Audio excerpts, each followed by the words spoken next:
Hello friends, conceptual classes में आप लोगों का स्वागत है। मैं जितेंद्र कुमार आप लोगों का स्वागत करता हूं। दोस्तों, आज हम लोग मराठा साम्राज्य से संबंधित पार्ट 2 वीडियो पढ़ेंगे। इसके पहले हम लोगों ने मराठा साम्राज्य से संबंधित एक और वीडियो पढ़ लिया है, और अगर आप लोग उस वीडियो को नहीं देखे हैं तो आपको डिस्क्रिप्शन में लिंक मिल जाएगा या फिर प्लेलिस्ट में भी वो वीडियो उपलब्ध है, वहां से जाकर के आप उस वीडियो को देख सकते हैं। तो मराठा साम्राज्य के पार्ट 1 वीडियो में दोस्तों हम लोगों ने शिवाजी के बारे में पढ़ा और साथ ही साथ देखा कि शिवाजी के शासनकाल के दौरान उनकी प्रशासनिक व्यवस्था क्या रही।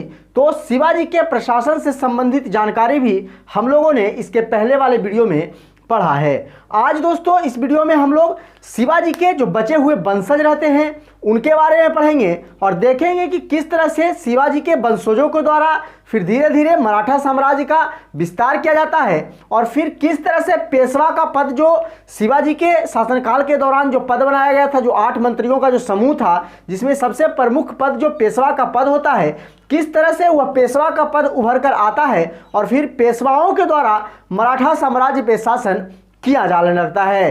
तो सारी चीज़ों को हम लोग इस वीडियो में बारी बारी से ऑब्जेक्टिव के माध्यम से समझेंगे और देखेंगे कि किस तरह से ऑब्जेक्टिव बनाकर एग्जाम में क्वेश्चन पूछे जाते हैं और उसे हम लोग किस तरह से आसानी से याद कर पाएंगे।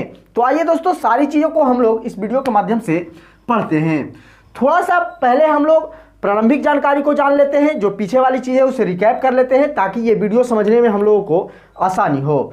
तो हम लोगों ने पिछले वीडियो में भी पढ़ा था दोस्तों कि अगर आप इस भारत के मैप को देखें तो जहां दिल्ली के क्षेत्रों में मुगल शासक औरंगजेब के द्वारा शासन किया जा रहा था, तो वहीं यहाँ पे जो आधुनिक महाराष्ट्र है वहाँ मराठा उभर करके आते हैं। और अगर आप इसके विपरीत क्षेत्रों में यहाँ देखेंगे तो यहाँ एक बीजापुर का क्षेत्र जो है उभर कर सामने आता है। तो इसे भी आप याद रखिएगा। तो बीजापुर जो रहता है वह मराठाओं का प्रतिद्वंदी शुरू से ही रहता है। तो यह बीजापुर का क्षेत्र जो है इस एरिया में उभर करके आता है। तो आइए पढ़ते हैं, इसी से संबंधित हम लोग पढ़ रहे थे मराठाओं से संबंधित।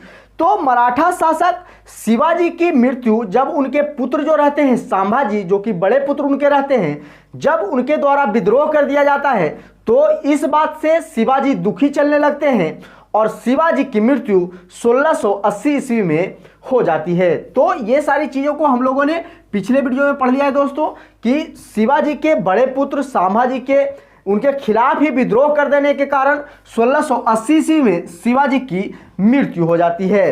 अब आइए जानते हैं, शिवाजी के चूंकि 2 पुत्र रहते हैं। छोटे पुत्र रहते हैं राजा राम और जो बड़े पुत्र रहते हैं वह रहते हैं संभाजी।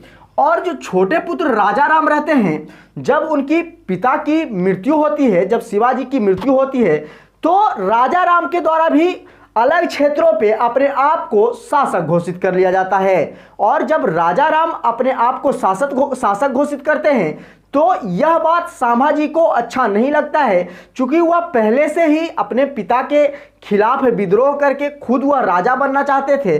तो यह बात अच्छा नहीं लगती है संभाजी को, और संभाजी अपने भाई राजा राम को बंदी बना लेते हैं। और इस प्रकार से अपने भाई को बंदी बनाकर 1680 ईस्वी में संभाजी मराठा साम्राज्य की गद्दी पे बैठ रहते हैं। तो आइए जानते हैं हम लोग संभाजी के बारे में, जो कि शिवाजी के बड़े पुत्र रहते हैं। वह अपने छोटे भाई राजा राम को बंदी बनाकर गद्दी हथिया लेते हैं। जब संभाजी के द्वारा राजा राम को बंदी बनाया जाता है और गद्दी पे बैठते हैं वह, तो 1680 ईस्वी से 1689 ईस्वी तक वह गद्दी पे बने रहते हैं। लगभग 9 साल का कार्यकाल जो है संभाजी का देखने को मिलता है। तो आइए इनसे जुड़ी कुछ महत्वपूर्ण जानकारी हम लोग देखते हैं, जिनसे कि ऑब्जेक्टिव बनाकर एग्जाम में क्वेश्चन पूछे जाते हैं। संभाजी की जन्म जो है 14 मई 1657 ईस्वी में पुणे में हुई थी, जबकि अगर इनकी मृत्यु की बात करें तो इनकी मृत्यु 11 मार्च 1689 ईस्वी में पुणे में ही हो जाती है। तो इतने दिनों का शासनकाल जो है 9 सालों का करीब शासनकाल जो है संभाजी का देखने को यहाँ मिलता है। तो इनकी जन्म को डेट को भी आप याद रखिएगा, 1657 में पुणे में इनका जन्म होता है और 1689 ईस्वी में इनकी मृत्यु पुणे में ही हो जाती है। अगर इनके पिता की बात करें तो पिताजी के बारे में आप जान ही रहे हैं, इनके पिता शिवाजी रहते हैं और शिवाजी की चूंकि 7 पत्नियां रहते हैं, ये हम लोगों ने पिछले वीडियो में पढ़ा था कि शिवाजी चूंकि 7 शादियां करते हैं और उन्हीं में से एक पत्नी जो रहती है साईबाई, और यही साईबाई का पुत्र रहते हैं संभाजी। तो यहां से क्वेश्चन बनाकर कभी कभी पूछ दिया जाता है, तो इसे आप याद रखिएगा कि संभाजी जो थे वह शिवाजी के कौन सी पत्नी के पुत्र थे, तो वह साईबाई के पुत्र थे। तो इनकी माता का नाम आप याद रख सकते हैं, इनकी माता से क्वेश्चन बना करके पूछे जाते हैं। जबकि संभाजी की अगर पुत्र की बात किया जाए तो इनके पुत्र होते हैं साहू जी, और साहू जी के बारे में हम लोग आगे पढ़ेंगे। तो इनके पुत्र होते हैं साहू जी संभाजी के, और फिर जब यह यहाँ शासन कर रहे होते हैं तो चूंकि हम लोगों ने शुरू से ही जब शिवाजी यहाँ शासन कर रहे थे उस समय से हम लोगों ने देखा कि यहाँ औरंगजेब जो रहते हैं, जो कि मुगल शासक रहते हैं, और जो बीजापुर का जो शासक रहते हैं, ये दोनों शुरू से ही मराठाओं के शत्रु के रूप में जाने जाते रहे हैं। तो इनके प्रमुख शत्रु की अगर बात करें तो इनके प्रमुख शत्रु जो रहते हैं वह औरंगजेब रहते हैं और बीजापुर के शासक रहते हैं। जब यह अपनी शासन कर रहे थे संभाजी, तो इन्होंने भी अपने पिता के ही बनाई राजधानी को अपनी राजधानी बनाए रखा। जिस तरह से उनके पिताजी ने अपनी राजधानी रायगढ़ बनाई थी, यह भी अपनी राजधानी रायगढ़ को ही बनाते हैं। तो यहाँ से क्वेश्चन कई बार पूछा गया है दोस्तों, तो इसे आप याद रखिएगा कि मराठाओं का प्रारंभिक राजधानी कहाँ था या फिर शिवाजी ने अपनी राजधानी कहाँ बनाई थी, तो वह जो राजधानी थी वह रायगढ़ थी। तो इसे आप याद रखिएगा। उसके बाद एक व्यक्ति रहते हैं कवि कलश, जो कि इनके बहुत ही विश्वासी व्यक्ति रहते हैं। नाम याद रखिएगा, नाम है कवि कलश, जो कि संभाजी के बहुत ही विश्वासी व्यक्ति रहते हैं और संभाजी इन्हें अपने दरबार में एक उच्च पद पर नियुक्त करते हैं। तो आप नाम याद रख सकते हैं कवि कलश। और जब यह शासन कर रहे होते हैं संभाजी, तो कहा जाता है कि औरंगजेब के एक पुत्र होते हैं अकबर। मैं उस अकबर का बात नहीं कर रहा हूं दोस्तों कि जो मुगल शासन के दौरान पढ़ने को हम लोग को मिलता है। औरंगजेब का एक पुत्र होता है, उसका भी नाम अकबर होता है, और यह जो अकबर होता है औरंगजेब का पुत्र, वह अपने पिता के खिलाफ ही विद्रोह कर देता है। जब अकबर के द्वारा अपने पिता औरंगजेब के खिलाफ विद्रोह किया जाता है तो औरंगजेब उस विद्रोह को दबाना चाहते हैं, और दबाने के क्रम में अकबर से उनके द्वारा युद्ध लड़ा जाता है। और जब युद्ध में अकबर पराजित होते हैं, हारते हैं, तो वह भाग करके संभाजी के क्षेत्रों में आ जाते हैं। और जब वह संभाजी के क्षेत्रों में आते हैं तो संभाजी के द्वारा उन्हें संरक्षण दे दिया जाता है। और यही बात औरंगजेब को अच्छी नहीं लगती है और यही कारण बनता है कि संभाजी की मृत्यु जो है होती है। तो आइए देखते हैं दोस्तों, जब अकबर को संरक्षण दिया जाता है संभाजी के द्वारा, तब औरंगजेब को यह बात अच्छी नहीं लगती है कि हमारा जो दुश्मन है मराठा, उन्हीं के पास अकबर गया है और मराठा के द्वारा ही हमारे जो विद्रोही पुत्र है उसे जो है संरक्षण दिया गया है। और इसी के कारण होता है कि औरंगजेब जो है 1689 ईस्वी में संभाजी को मृत्यु दंड दे देते हैं। और 1689 ईस्वी में इस प्रकार से औरंगजेब के द्वारा संभाजी की हत्या जो है कर दी जाती है। तो इसे आप याद रखिएगा दोस्तों, यहां से भी क्वेश्चन पूछा जा सकता है कि औरंगजेब के विद्रोही पुत्र अकबर के संरक्षण देने के कारण जो है संभाजी की मृत्यु जो है, जो हत्या है, वह औरंगजेब के द्वारा कर दी जाती है। तो जब यहां से हत्या होती है संभाजी की, तब उनका जो भाई रहता है राजा राम, वह जो है गद्दी पे बैठना चाहते हैं। और जब यह इनकी मृत्यु होती है संभाजी की, तो इनकी पत्नी जो होती है और इनका पुत्र जो होते हैं साहू जी, इन्हें औरंगजेब के द्वारा बंदी बना लिया जाता है। और बंदी बना करके इन्हें अपने दरबार में कैद करके औरंगजेब रखते हैं। और इधर उनका जो भाई रहता है राजा राम, वह पहले से ही चूंकि चाह रहा था कि गद्दी हमें प्राप्त हो, और जब भाई की मृत्यु होती है तो उन्हें गद्दी प्राप्त करने का एक अच्छा मौका मिल जाता है। और 1689 ईस्वी में वह गद्दी पे बैठ जाते हैं। 1689 ईस्वी से 1700 ईस्वी तक यह गद्दी पे बने रहते हैं। और इतने दिनों तक राजा राम के द्वारा जो है मराठा साम्राज्य पे शासन किया जाता है। लेकिन इनके द्वारा जो है अपनी राजधानी वह रायगढ़ से बदलकर सतारा कर ली जाती है। चूंकि जब इनका जो भाई रहता है संभाजी, चूंकि यह देखते हैं कि मुगल शासकों के द्वारा हमारी भाई की हत्या कर दी गई है और डर के कारण यह जो है अपनी राजधानी बदल लेते हैं और बदलकर यह अपनी राजधानी सतारा कर लेते हैं। तो सतारा जो है राजधानी वह राजा राम के द्वारा बदला जाता है। तो यहां से भी क्वेश्चन पूछा जा सकता है, तो इसे आप याद रखिएगा कि किस मराठा शासक के द्वारा राजधानी रायगढ़ से बदलकर सतारा कर ली गई थी।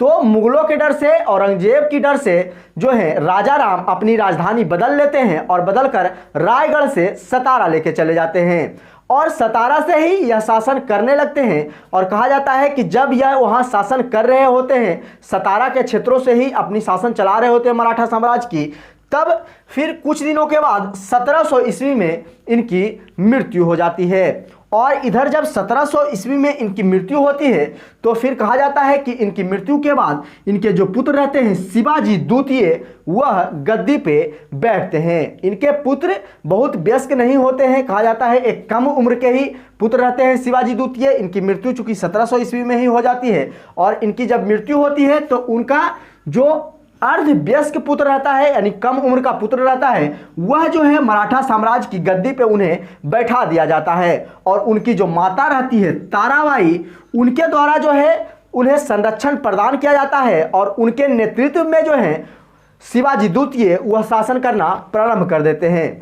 शिवाजी द्वितीय के बारे में याद रखिएगा दोस्तों, यहां से कंफ्यूज नहीं होइएगा। शिवाजी द्वितीय जो रहते हैं वह राजा राम के पुत्र रहते हैं और राजा राम की मृत्यु जब 1700 ईस्वी में हो जाती है तो अपनी माता ताराबाई के संरक्षण में शिवाजी द्वितीय मराठा साम्राज्य पे शासन करना प्रारंभ कर देते हैं। लेकिन आगे जब समय बीतता है दोस्तों तो एक दौर ऐसा आता है, हम लोगों ने पढ़ा था उत्तर मुगल काल के वीडियो में, अगर आप उसे नहीं देखे हैं तो उसे आप जा करके देख सकते हैं। वह मध्यकालीन इतिहास के प्लेलिस्ट में आप लोगों को मिल जाएगा और मॉडर्न हिस्ट्री के प्लेलिस्ट में भी आप लोग को वो वीडियो मिल जाएगा। तो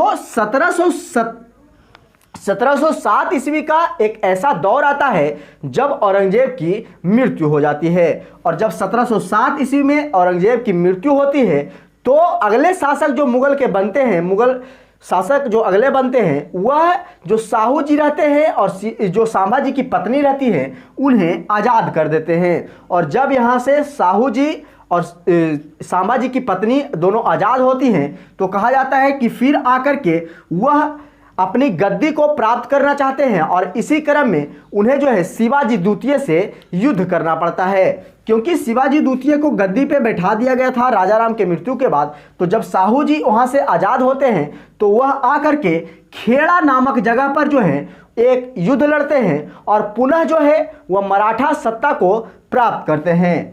तो यहाँ से जो है खेड़ा नामक जगह पर युद्ध लड़ करके पुनः जो है साहू जी के द्वारा सत्ता की प्राप्ति की जाती है। तो इसे आप याद रखिएगा। यहां से भी क्वेश्चन पूछा जाता है कि जब औरंगजेब की मृत्यु 1707 ईस्वी में हो जाती है, जब अगले मुगल शासक बनते हैं तो साहू जी और उनकी माता को आजाद कर दिया जाता है, तो खेड़ा नामक जगह पर युद्ध लड़ते हैं वो आकर शिवाजी द्वितीय से और युद्ध जीत करके वह पुनः जो है मराठा सत्ता को अपने अधीन कर लेते हैं। अब आइए जानते हैं हम लोग साहू जी के बारे में। दोस्तों, साहू जी के शासनकाल से ही छत्रपति नाम का जो शब्द है वह लगना प्रारंभ हो जाता है।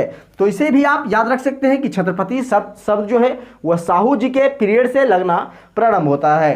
तो साहू जी 1707 ईस्वी में औरंगजेब की मृत्यु के होने के बाद वह आज़ाद होते हैं वहाँ से और आकर के जब वह गद्दी पे बैठते हैं तो 1707 से 1749 ईस्वी तक यह मराठा साम्राज्य की गद्दी पे बने रहते हैं। तो आइए इनके बारे में जानते हैं।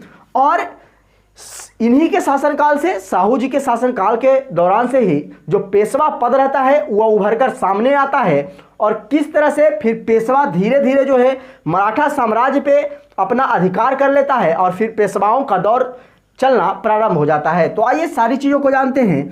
इनके समय में एक ये पेशवा नियुक्त करते हैं जिनका नाम होता है बालाजी विश्वनाथ। तो आप नाम याद रखिएगा, यही सबसे पहले पेशवा हुए जिन्होंने मराठा साम्राज्य पे शासन करना प्रारंभ किया था। तो यहाँ से भी क्वेश्चन पूछा जाता है दोस्तों कि प्रथम पेशवा कौन हुए जिन्होंने मराठा साम्राज्य पे शासन करना प्रारंभ किया, तो वह थे बालाजी विश्वनाथ। तो नाम आप याद रख सकते हैं।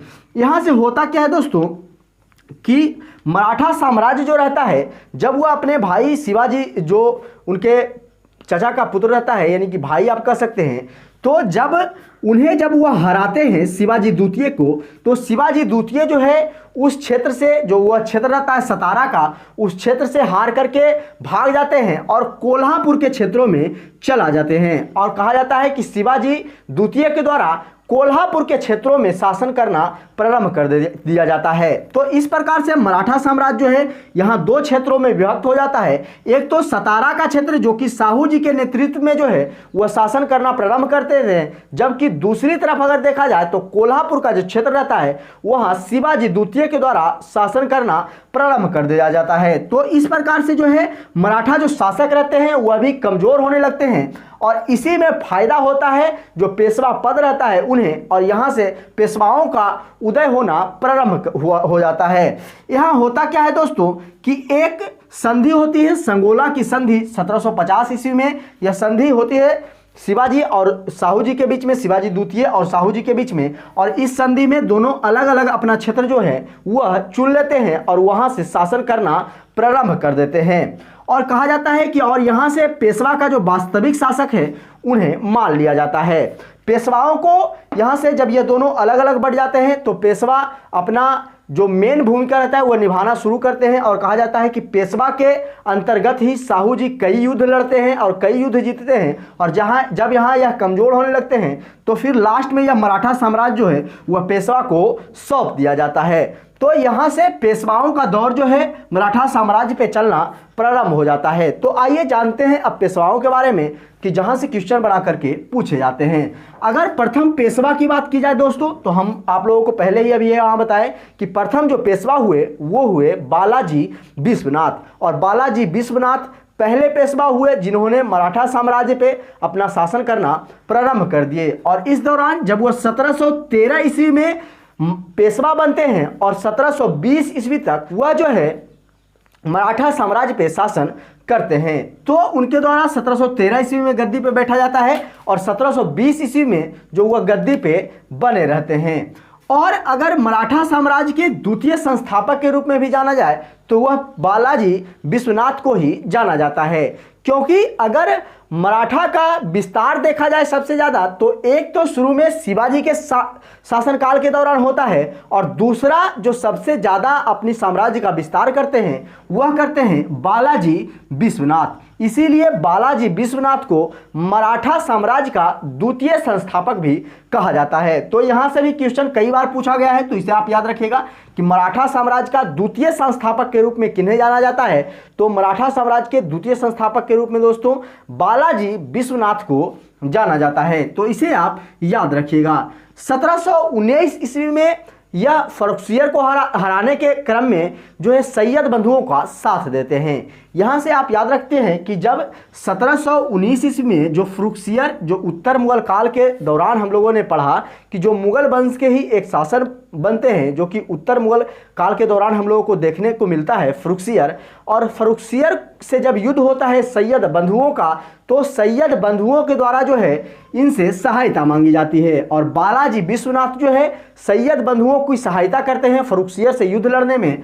और इस प्रकार से जो है फरुखसियर को सैयद बंधुओं के द्वारा हराया जाता है। तो हराया जो जाता है वह सैयद बंधुओं के द्वारा, तो वह बालाजी विश्वनाथ के सहयोग से ही हराया जाता है। तो यहाँ से भी क्वेश्चन पूछा जाता है कि फरुखसियर को हराने में सैयद बंधुओं का साथ किसने दिया, तो बालाजी विश्वनाथ ने दिया था, जो कि प्रथम पेशवा थे। तो इसे भी आप याद रख सकते हैं। और यहाँ से दोस्तों इनके शासनकाल के दौरान एक संधि देखने को मिलता है जिसे कि दिल्ली के संधि के नाम से जाना जाता है। और यह दिल्ली का संधि जो है वह 1719 ईस्वी में होता है, जब यह सैयद बंधुओं का साथ देते हैं फरुखसियर को हराने में। तो इन्हें बाद में एक संधि करना पड़ता है जिन्हें कि दिल्ली की संधि के नाम से जाना जाता है, जो कि 1719 ईस्वी में युद्ध के समाप्ति के जस्ट बाद ही देखने को मिलता है। और इस संधि में कहा जाता है दोस्तों कि ये जो संधि होती है इसमें फिर यह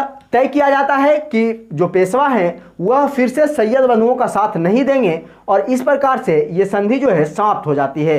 इसीलिए इस संधि को दोस्तों मराठाओं का मैग्ना कार्टा भी कहा जाता है। यहाँ से क्वेश्चन कई बार पूछा गया है, तो इसे आप याद रखिएगा कि मराठाओं का मैग्ना कार्टा किस संधि को कहा जाता है, तो मराठाओं के मैग्ना कार्टा जो है दिल्ली के संधि को कहा जाता है, जो कि 1719 ईस्वी में हुआ था। या फिर क्वेश्चन इस तरह से भी पूछा जा सकता है दोस्तों कि दिल्ली की संधि को मराठाओं के किस रूप में जाना जाता है, तो मराठाओं के मैग्ना कार्टा के रूप में दिल्ली की संधि को जाना जाता है। तो इसे आप याद रखिएगा।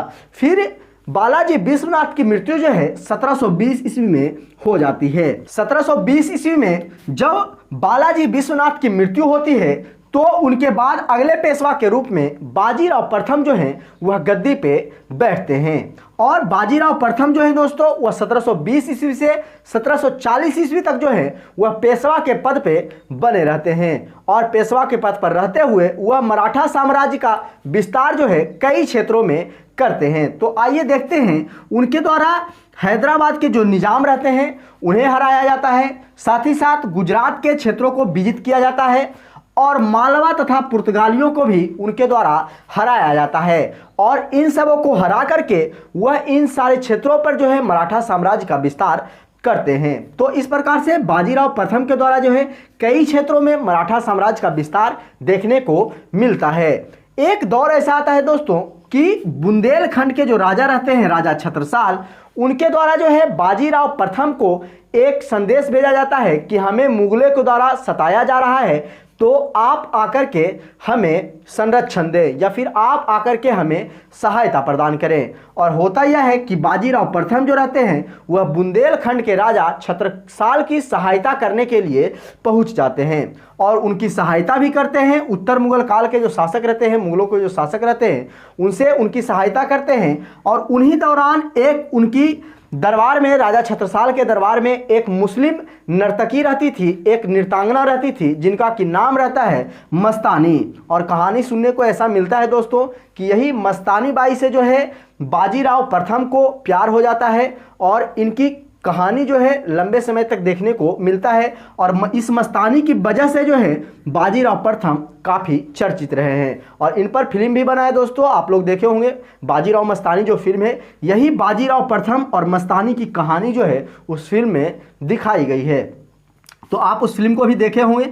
तो यही मस्तानी के कारण ही बाजीराव प्रथम जो है कई दिनों तक चर्चा का विषय बने रहते हैं। तो इस यहाँ से भी क्वेश्चन पूछा जाता है, तो इसे भी आप याद रखिएगा कि बाजीराव प्रथम ने किस नृत्यांगना के चलते जो है कई दिनों तक चर्चा में रहे, तो वह जो नृत्यांगना थी वह थी मस्तानी। तो इसे भी आप याद रख सकते हैं। और जब बाजीराव प्रथम की मृत्यु 1740 ईस्वी में हो जाती है तो बाजीराव प्रथम की मृत्यु के बाद अगले पेशवा के रूप में बालाजी बाजीराव जो हैं वह गद्दी पे बैठते हैं। और बालाजी बाजीराव 1740 ईस्वी से 1761 ईस्वी तक पेशवा के पद पर बने रहते हैं। तो इसे आप याद रखिएगा कि अगले जो शासक बनते हैं वह बनते हैं बालाजी बाजीराव। तो इसे आप याद रखिएगा कि बालाजी बाजीराव जो हैं वह 1740 ईस्वी से 1761 ईस्वी तक पेशवा के पद पर बने रहते हैं। और इनके जो वास्तविक नाम रहता है, यहाँ से क्वेश्चन पूछा जाता है कि बालाजी बाजीराव का वास्तविक नाम क्या था, तो बालाजी बाजीराव का वास्तविक जो नाम था दोस्तों वह था नाना साहब। तो इसे आप याद रखिएगा कि इस तरह क्वेश्चन इस तरह से भी पूछा जाता है कि नाना साहब किनका वास्तविक नाम था, तो नाना साहब वास्तविक नाम जो था वह था बालाजी बाजीराव का। तो यहाँ से क्वेश्चन पूछे जाते हैं, तो इसे आप याद रखिएगा।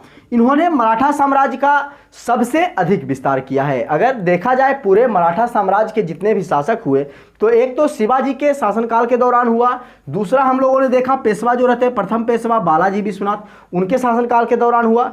और अगर इनके बाद अगर सबसे ज़्यादा विस्तार देखने को मिलता है मराठा साम्राज्य का, तो वह मिलता है बालाजी बाजीराव के समय में। और बालाजी बाजीराव जो रहते हैं वह मराठा साम्राज्य का कई क्षेत्रों में जो है विस्तार करते हैं।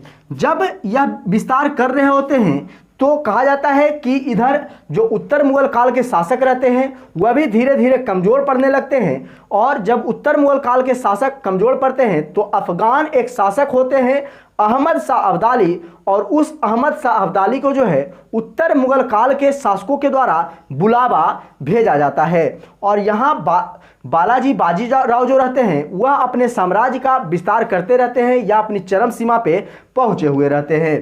तो जब अहमद शाह अब्दाली को बुलाया जाता है अफगान के क्षेत्रों से उत्तर मुगल काल के शासकों के द्वारा, तब अहमद शाह अब्दाली आते हैं और कहा जाता है कि अहमद शाह अब्दाली और मराठा शासक के बीच में एक युद्ध लड़ा जाता है, जो कि युद्ध बहुत ही चर्चित है, जिसे कि आप जानते होंगे पानीपत का तृतीय युद्ध। और यह युद्ध 1761 ईस्वी में लड़ा जाता है।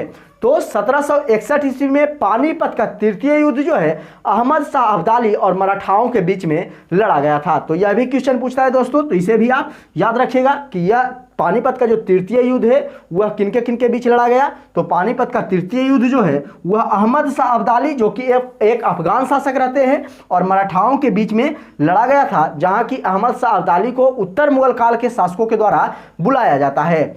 और इस युद्ध में दोस्तों मराठाओं की हार हो जाती है, जिससे जो है बाजीराव जो रहते हैं वह काफ़ी दुखी चलने लगते हैं, क्योंकि इस समय वह चरम सीमा पे रहते हैं और फिर भी इन्हें अहमद शाह अब्दाली के द्वारा हरा दिया जाता है, जिससे यह काफ़ी दुखी चलने लगते हैं। और कहा जाता है कि फिर जो है इनकी मृत्यु हो जाती है। इनकी मृत्यु जब होती है दोस्तों, तो अगले शासक के रूप में माधव राव जो हैं वह पेशवा के रूप में गद्दी पे बैठते हैं। लेकिन जब से बाजीराव की मृत्यु होती है तो यहाँ से पेशवा भी कमज़ोर पड़ने लगते हैं धीरे धीरे, और उतना अच्छे पेशवा के रूप में फिर कोई भी उभर कर नहीं आते हैं।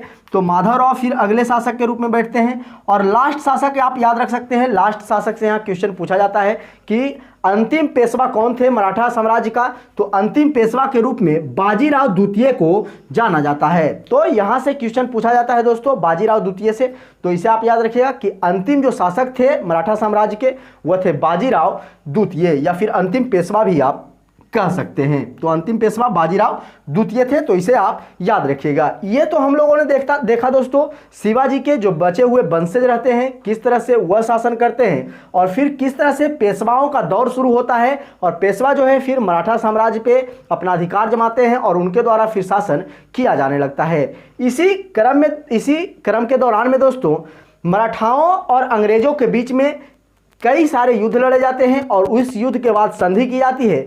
तो उस युद्ध और संधि को हम लोग एक चार्ट के माध्यम से देखने का प्रयास करेंगे, जिसे कि आंग्ल मराठा युद्ध के नाम से जाना जाता है। तो आइए हम लोग समझने का प्रयास करेंगे एक चार्ट के माध्यम से आंग्ल मराठा युद्ध के बारे में, और उसके दौरान जो संधि हुई है उसे भी समझने का प्रयास करेंगे, जिससे कि क्वेश्चन कई बार एग्जाम में पूछ दिए जाते हैं, और उससे भी इंपॉर्टेंट क्वेश्चन जो है वह एग्जाम में पूछे जाते हैं। तो आइए हम लोग समझते हैं आंग्ल मराठा युद्ध के बारे में। तो आइए इस चार्ट के माध्यम से आंग्ल मराठा युद्ध को समझते हैं कि अंग्रेजों और मराठाओं के बीच में कौन कौन से युद्ध लड़े गए।